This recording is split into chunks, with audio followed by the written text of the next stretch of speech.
Computer academy के YouTube portal पे आपका स्वागत है। आइए देखते हैं, आज 15 सितंबर है। आज की टेस्ट सीरीज, आज 15 सितंबर की टेस्ट सीरीज है। ये प्रतिदिन लगातार लोगों को test series, video lecture, PDF note सारी चीज़ें मिल रही हैं। इस समय अन्य विधाएँ चल रही हैं। अन्य विधाओं में संस्मरण, यात्रा वृत्तांत, रिपोर्टाज, आत्मकथा, जीवनी, तो ये विधाएँ इस समय चल रही हैं। आज का जो शेड्यूल था, आज के शेड्यूल में जो हम लोगों ने बात की, जो लोगों को लेक्चर दिया गया, लोगों को जो पीडीएफ नोट्स दिया गया, उसमें आज 3 रचनाएं लोगों को दी गई हैं और उन्हीं तीनों पर आधारित लोगों को वीडियो लेक्चर दिया गया। उसी पर आधारित लाइव क्लास होगी रात में। एक तो दिया गया है निराला के पत्र, जानकी वल्लभ शास्त्री का, जो यूपीएचएससी के पाठ्यक्रम में है। दूसरा फणीश्वरनाथ रेणु का दिया गया ऋण जल धन जल, जो यूपीएचएससी के पाठ्यक्रम में है। और कृष्णचंद्र की रचना दिया गया जामुन का पेड़, जो यूजीसी नेट के पाठ्यक्रम में है। बाकी परसों पथ के साथी कराया गया था, जो यूपीएचएससी में भी महादेव वर्मा का है, मध्य प्रदेश असिस्टेंट प्रोफेसर के पाठ्यक्रम में है। एक लंबी कविता का अंत, जो कि एक साहित्यिक की डायरी का एक अध्याय है, उसे भी आज मैंने लोगों को लेक्चर दिया है। और वो लेक्चर आप देखेंगे हमारे द गुरु एकेडमी चैनल पर है। आज पब्लिश किया गया है।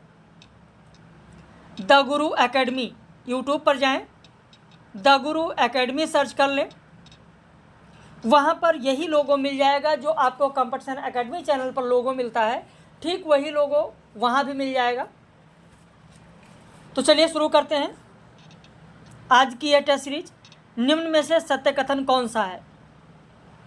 संस्कृति के 4 अध्याय की भूमिका जवाहरलाल नेहरू ने लिखा। संस्कृति के 4 अध्याय में कुल 39 प्रकरण है। बच्चन सिंह ने दिनकर की रचना हुंकार को वैतालिक का जागरण गान कहा है। आपका उत्तर हो जाएगा डी, 1, 2, 3 तीनों सही है। वैसे मैंने इसमें यह भी पूछा था कि संस्कृति के 4 अध्याय जिसका प्रकाशन वर्ष आप देखेंगे 1956 में हुआ, जिसमें संपूर्ण इतिहास की संस्कृति है, यह रचना किसे समर्पित है? यह रचना किसे समर्पित है मैंने पूछा था आप लोगों से। कई लोगों का जवाब आया, बहुत सही जवाब आया, डॉक्टर राजेंद्र प्रसाद को समर्पित है। डॉक्टर राजेंद्र प्रसाद को समर्पित है। अगर नहीं पता है तो ज़रूर आप लिख लें, डॉक्टर राजेंद्र प्रसाद को समर्पित है। कॉपी पेन लेकर बैठें। और अगर चैनल पर आप नए हैं, पहली बार देख रहे हैं, तो चैनल को ज़रूर सब्सक्राइब कर लीजिए, ताकि जो भी वीडियो पब्लिश किया जाए उसका नोटिफिकेशन मिले। और द गुरु एकेडमी पर जाइए, उसको भी सब्सक्राइब कर लीजिए। वहाँ पर भी वीडियो पब्लिश किए जाते हैं, टॉपिक वाइज ही दिया जाता है, अलग की कोई चीज़ें नहीं दी जाती हैं। तो संस्कृति के 4 अध्याय में कौन शामिल नहीं है? बौद्ध संस्कृति और यूरोप, हिंदू संस्कृति और इस्लाम, प्राचीन हिंदुत्व और विद्रोह, भारतीय संस्कृति और यूरोप। आपका उत्तर हो जाएगा ए, बौद्ध संस्कृति और यूरोप। देखिए, संस्कृति के 4 अध्याय में 4 अध्याय कौन कौन से हैं? संस्कृति के 4 अध्याय में आप देखेंगे तो प्राचीन हिंदू संस्कृति और इस्लाम, ये आप देखेंगे तीसरा अध्याय है। प्राचीन हिंदुत्व से विद्रोह, यह संस्कृति के 4 अध्याय में दूसरा अध्याय है। भारतीय संस्कृति और यूरोप, ये चौथा अध्याय है। पहला अध्याय है भारतीय जनता की रचना और हिंदू संस्कृति का आविर्भाव, ये पहला अध्याय है। तो 4 अध्याय में कौन शामिल नहीं है? तो ए हो जाएगा बौद्ध संस्कृति और यूरोप। संस्कृति के 4 अध्याय के तहत गुरु नानक के उपासना के 4 अंग में कौन नहीं है? ध्यान देना, कौन नहीं है। आपका उत्तर हो जाएगा सी, उपासना खंड नहीं है। 4 कौन कौन से हैं? 4 है, शरण खंड है, ज्ञान खंड है, कर्म खंड है, और चौथा लिखना चाहे तो लिख लें सच खंड है। सच यानी सत्य, सच खंड, उपासना खंड नहीं है। ये संस्कृति के 4 अध्याय जब पढ़ेंगे आप, तो वहीं पर ये सारी चीज़ें आपको मिलेंगी। संस्कृति के 4 अध्याय के तहत रामकृष्ण परमहंस को हिंदू धर्म की गंगा किसने कहा है? आपका उत्तर हो जाएगा स्वामी विवेकानंद ने कहा है। अगला प्रश्न देखें, एक साहित्यिक की डायरी के डबरे पर सूरज का बिंब का अंश कौन सा है? आलोचक साहित्य का दारोगा है, कुंठा शब्द फ्रायड और मार्क्सवाद की संकर संतान है, मार्क्सवाद पर लोगों की श्रद्धा हृदय से नहीं बुद्धि से उत्पन्न हुई है। विकल्प में है 1 2 2 3 1 3 1 2 3, तो आपका उत्तर हो जाएगा 1 और 2 सही है। मार्क्सवाद पर लोगों की श्रद्धा हृदय से नहीं बुद्धि से उत्पन्न हुई है।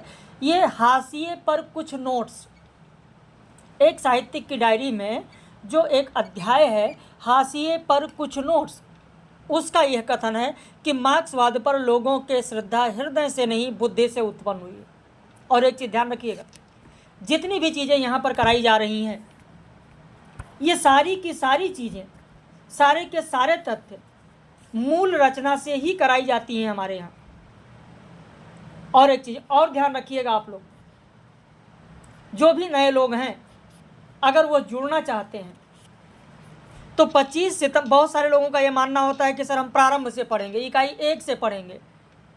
तो जो इकाई 1, वैसे तो हर इकाई से हमारे यहाँ नया बैच शुरू होता है, लेकिन 25 सितंबर से इकाई 1 हिंदी भाषा का विकास से नया बैच प्रारंभ हो रहा है। 25 सितंबर से प्रारंभ हो रहा है और प्रारंभ में जो 25 एडमिशन होंगे उनके लिए शुल्क में विशेष छूट मैंने दिया है। आज ही से रजिस्ट्रेशन 15 सितंबर से आज से ही शुरू हो चुका है। अगर आप भी जुड़ना चाहते हैं, आप भी लाभ लेना चाहते हैं, तो इस 25 लोगों में आप भी शामिल हो सकते हैं। 25 के बाद छूट नहीं रहेगी, लेकिन प्रारंभ के 25 लोगों को छूट दिया जाएगा। आप भी जुड़ना चाहते हैं तो आप इस नंबर पर 80 52 58 वाला नंबर आपको हर जगह मिल जाएगा, 4004, इस पर आप फ़ोन करके या व्हाट्सएप करके आप जानकारी ले सकते हैं। तो यहाँ पर जो ये कथन दिया गया तीसरा कि मार्क्सवाद पर लोगों की श्रद्धा हृदय से नहीं बुद्धि से उत्पन्न हुई है, यह हाशिए पर कुछ नोट्स का है। एक साहित्यिक की डायरी के हाशिए पर कुछ नोट्स का अंश कौन सा नहीं है? अंधी श्रद्धा से अंधी आलोचना एक भयंकर चीज़ है। फैंटेसी अनुभव की कन्या है। अनास्था का जन्म आस्था ही से होता है। अनास्था आस्था की पुत्री है। विकल्प है 1 2 2 3 1 3 1 2 3। आपका उत्तर हो जाएगा बी 2 और 3।